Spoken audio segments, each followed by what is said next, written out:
Greetings, friends, and welcome to another episode of the Bible Paladin, as we continue our journey through the book of Genesis. As always, we will be looking at the historical and theological perspective, as well as its relevance for today.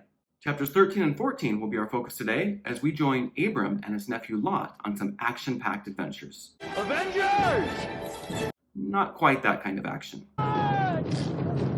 More like that. But let's not get too far ahead of ourselves. Today we'll be looking at two very different stories of Abram that begin to show us the leader that he will become. Last time we began his hero's journey, and we see how it was a rocky start, for he made some pretty bad decisions in Egypt. Now we begin this story as he and his wife Sarah, as well as Lot and the many people and possessions that they have, leave Egypt and begin to travel north. And because of how much they had, it would have been a long and arduous journey. But when they finally come to Canaan, they see how beautiful it is and begin to look at how they will settle the land. And so let us take a moment as we begin to read these sacred stories. And so I pray, as always, that the Lord will guide us as we read the sacred scripture. From Egypt, Abram went up to the Negev with his wife and all that belonged to him, and Lot accompanied him. Now Abram was very rich in livestock, silver, and gold.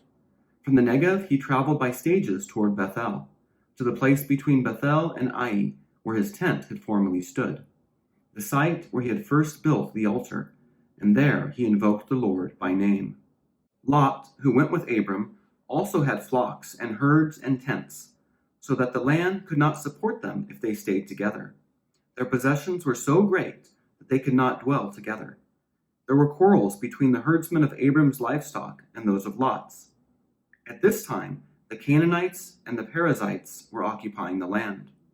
So Abram said to Lot, "Let there be no strife between you and me, or between your herds, men, and mine, for we are kinsmen.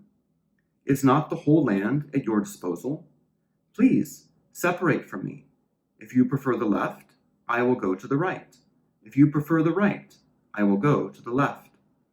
Lot looked about and saw how well watered the whole Jordan plain was, as far as Zoar, like the Lord's own garden, or like Egypt. This was before the Lord had destroyed Sodom and Gomorrah. Lot, therefore, chose for himself the whole Jordan plain and set out eastward. Thus they separated from each other. Abram stayed in the land of Canaan, while Lot settled among the cities of the plain, pitching his tents near Sodom. Now the inhabitants of Sodom were very wicked in the sins they committed against the Lord. After Lot had left, the Lord said to Abram, "Look about you, and from where you are, gaze to the north and south, east and west. All the land that you see I will give to you and your descendants forever. I will make your descendants like the dust of the earth. If anyone could count the dust of the earth, your descendants too might be counted. Set forth and walk about in the land, through its length and breadth, for to you I will give it." Abram moved his tents and went on to settle near the Terebinth of Mamre, which is at Hebron. There he built an altar to the Lord. In verse 2 it mentions that Abram and Lot were rich after they left Egypt.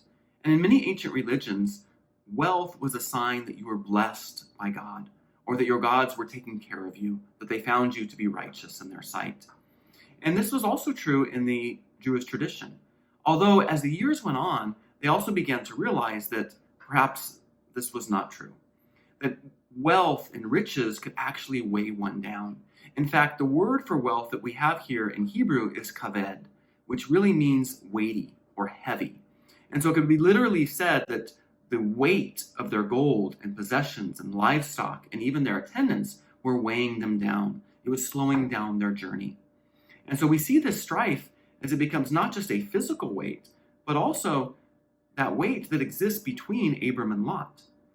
Lot and Abram realize that they cannot exist in the land together, and that they should probably part ways. But before this, we see that they travel all the way back to Bethel, where Abram had first settled and set his tents, and where he had made an altar to God. And we are told that again, he invokes the Lord by name, which shows that he enters into prayer with God. And we don't know what happened during this particular prayer, but I think we can sense that Abram was a changed person at this point. He had learned something at his time in Egypt, and now that he is back to this place of God that he specifically returned to, in order to once again praise the Lord, there's something that's different that's happening here. He's continuing on his hero's journey. And we will see this particularly, or as we just read, the exchange between him and Lot. So here they are back in Canaan, rich with their livestock. But as we are told, the land is already occupied by the Canaanites and the Perizzites. And even though the land was vast, and both Lot and Abram were wealthy, they really do not have any type of claim over the land. Water and place for grazing of their cattle would have been at a premium. And so they really have to look at where they can settle outside of the Canaanite or the Perizzite settlements. And so basically Lot and Abram are approached by their herdsmen, and they basically say to them, "This town ain't big enough for the both of us." And as is hinted at, their wealth is already beginning to bring them strife, not only in a spiritual way, but also physically, as it will cause them to split up and part ways. Abram surveys the land, and they both see how beautiful it is. But his invitation to Lot is a surprising one, and it shows his character. He offers him first pick of the land, which by all rights should belong to Abram, the elder kinsman. This is a selfless act, and one that shows his trust in God, the complete opposite of the way that he acted with Sarai in Egypt. Lot, on the other hand, also shows his character, and it isn't good. He lifted his eyes and sought out the best land. We are told that it resembled the Garden of God, meaning the Garden of Eden. It was so green. And we can recall what happened when Adam and Eve took what they thought was good for themselves. The author reminds us that this occurred before the destruction of Sodom and Gomorrah, because any reader would immediately think of how desolate the land would become. Of course, Lot was unaware of this and was only thinking about himself and his livestock, his wealth.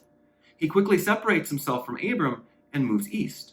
The settlements in the Jordan Valley were known to be full of wickedness, probably not the best place to raise his daughters. And then we are told that he settles in Sodom, which had the reputation of being the worst of the cities in the plain. Abram, for his part, remains in Canaan, and then God speaks to him. Just as Abram gave Lot a choice of the land, now God is doing the same for Abram. He tells him to look to the north, south, east, and west, and not that he can just pick the land that he wants, but that all will belong to him. And then he renews the promise that he made to him earlier, and this time with a simile. He says that his descendants will be like the dust of the earth, which are uncountable. And because of such a simile, many commentators believe that this doesn't just refer to Abram's familial descendants, but to all peoples. And Christians will interpret this later to mean that God was saying that this covenant will extend to all the earth. And this, of course, occurs when Christ brings all of creation back to himself. Then Abram moved his tents and settled in Hebron. And this is a great image, isn't it, as we think of the nomadic lifestyle of Abram and his household. And so as he continues moving, we are told then again, once he is settled, he builds another altar to God and gives praise and worship. We are also told of the oaks or oak of Mamre, which would have been a well-known landmark at the time. At this point, I'd like to pause for a moment and reflect on the tree. Some English translations will say oak, and others will say Terebinth. Now, these are both different types of trees. And so we really have to look to the Hebrew to see which tree they are talking about, because at different passages in the Bible, sometimes it is an oak, and sometimes it is a terebinth. So after doing a bit of research, I realized that the tree in Mamre, which we have just heard of, was an oak, or alan in Hebrew, as well as the one in Shechem at Moreh. The terebinth, or elah in Hebrew, was also a tree and is mentioned in other significant places in the Bible. Its scientific name is Pistachio terebinthus, also called the turpentine tree. So many neighboring tribes, and most likely the Canaanites, may have worshipped under both of these types of trees, as recorded in the prophet Hosea. All the more reason for Abram to build an altar to the one true God. Here it shows that he is rejecting the idolatrous practice of the Canaanites and professing his faith in the Lord. The next story, while it may seem a little out of place, is a fun one. It has some deep theological significance and is explored later throughout the Bible, particularly in the New Testament. And so let us read chapter 14 in the tale of the four kings.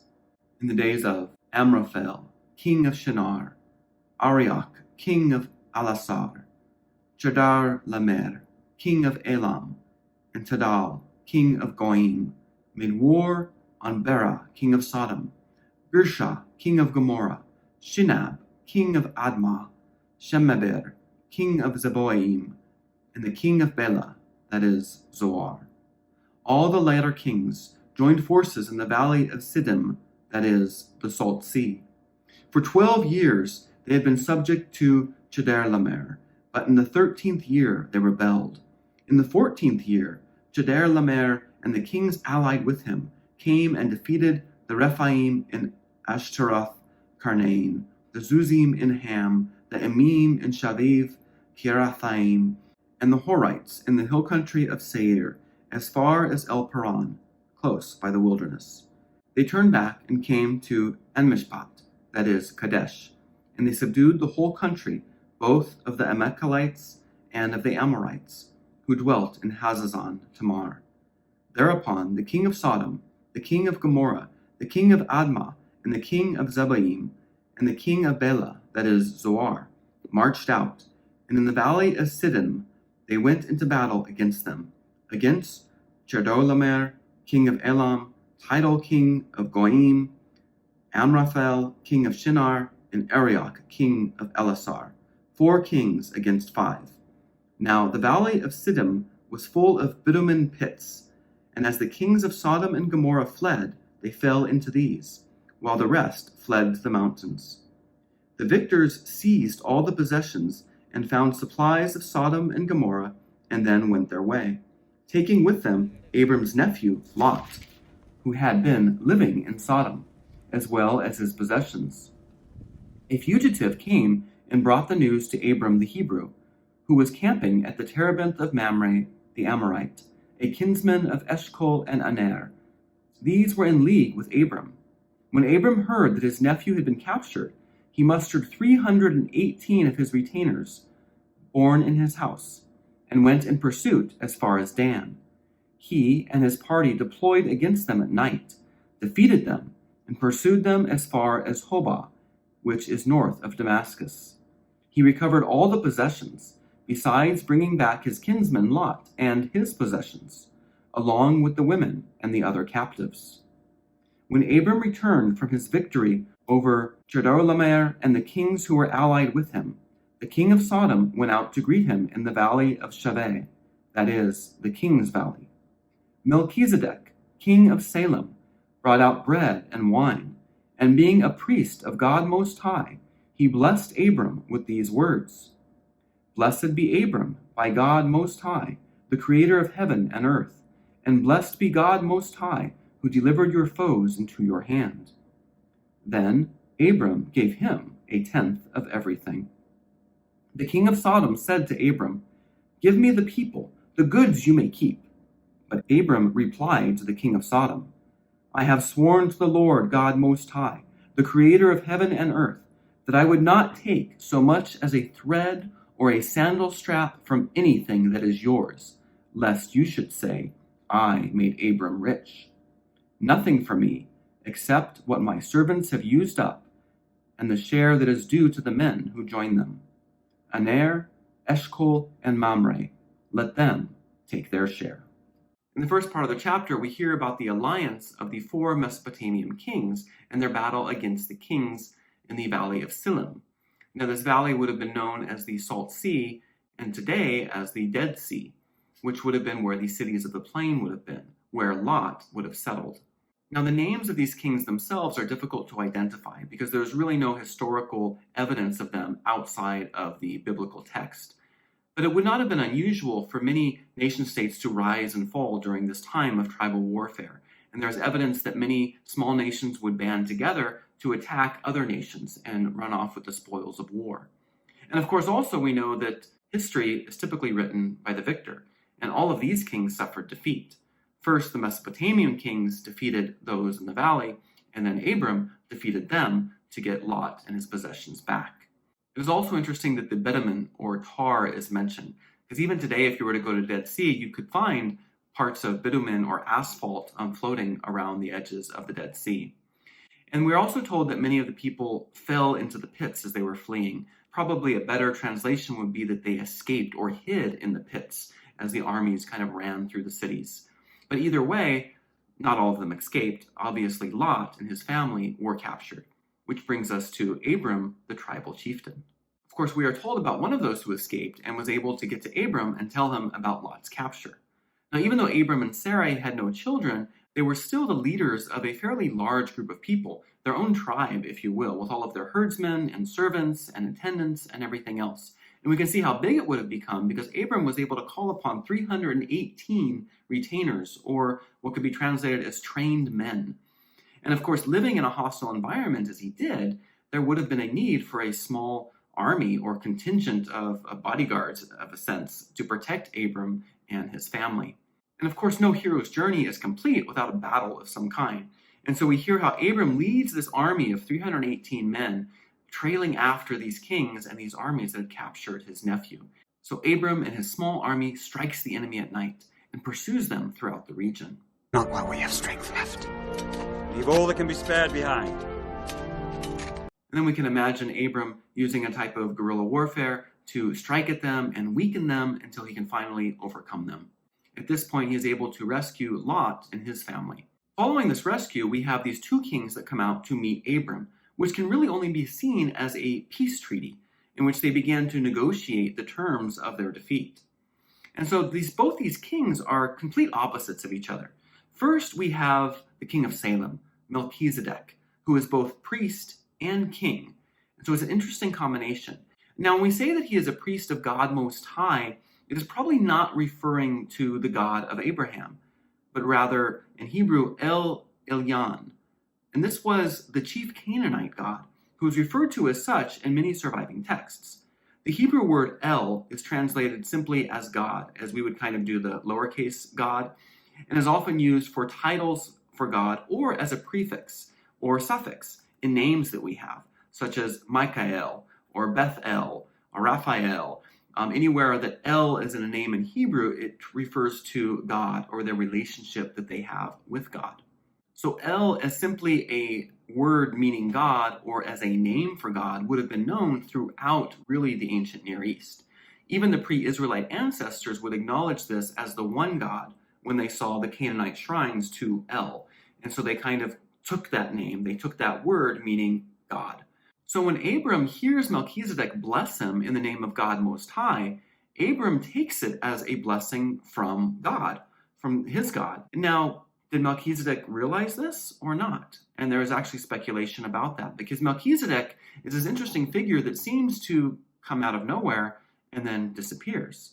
But he is referenced to in many places, and the New Testament refers to him as a prefiguration of Christ, one who is both king and priest. However, in this context, in the Hebrew Scriptures, he seems to prefigure, in a way, King David, who also exercises priestly functions. And as we see, he is the king of Salem, which would be another name for Jerusalem. And so here he is, this king, this mysterious king from Jerusalem, who is both a priest and a king, and who speaks and invokes the name of God. And so there is certainly more to this figure than it seems. Here he is offering bread and wine, really as it will become a symbol of a covenant meal. And in a sense, this was a covenant. This was a peace treaty. And so we can see this meeting between him and Abram really speaks of other events that will happen throughout salvation history. On the other hand, we have the king of Sodom, who Abram wants nothing to do with. The king of Sodom demands these things of Abram, and Abram basically says, I want nothing to do with you. All I want you to do is give me what my men deserve, but nothing for me. And so really he is showing that Sodom represents those who are against God, those who are not on the side of God. And so Abram says this and shows his strength. It shows that he is firmly set in accepting only the praise of God. And by saying that he accepts Melchizedek's blessing, Abram is saying that Melchizedek, whether he realizes it or not, is acting as a servant of God, or at least someone that God is using in order to promote his plan. So as we reflect on these stories between Abram, Lot, and their relationship with God, we take a moment to think about how does God speak to us through these same stories. We have seen Abram's growth, especially since last time, and he can serve as an example as we consider our own journey with the Lord. The way in which he treats his nephew Lot is one of care and protection. In an unselfish and humble act, he lets him pick his share of the land. Abram did not know how this would turn out, but he took a chance and trusted in God. When we think about our own relationships, what are times when we have made similar choices, putting our friends and family first, making sacrifices so that their lives could be improved? This is a sign of a faithful servant of God, and the trust we have in the Lord does bear fruit. It may take time, as Abram will discover, but God does not abandon us. We can also see that Abram exhibits this attribute as well. He does not abandon Lot, even though Lot may be acting in selfish ways. He actually has people in Sodom that are watching over Lot, that come back to report to Abram what is going on. In fact, Abram would say that he is indeed his brother's keeper, reversing the denial and sin of Cain. Then he spares no time in getting his men together to go on a rescue mission on Lot's behalf. When we take personal or financial risks to care for our family members, we too are responding to God's call. It is not because of their merit that we look after their needs or even rescue them from themselves, but because of our own faithfulness. God acts in the same way for us. He comes to our rescue not because of anything that we've done, but rather because of his faithfulness. And I think that's a pretty good place to stop for today. And thank you so much for joining me as we continue on our journey with Abram. Also wanted to comment that this is the 10th episode, which is a bit of a milestone. And although I usually don't ask this, I'm going to say those typical YouTube things, like, subscribe, comment, share with your friends, because it doesn't cost anything, and it really does help the channel. It helps it get out to more people, hopefully others that you think might enjoy or learn something from this. And so I'd be grateful if you click all those little buttons and do that kind of stuff. But either way, thank you so much for joining as we continue on this journey. Next week, we will be looking at how God really solidifies his promise with Abram, but him and Sarah begin to doubt, and we see what kind of trouble they get into at that time. So until next time, trust in God, look out for each other, and do good.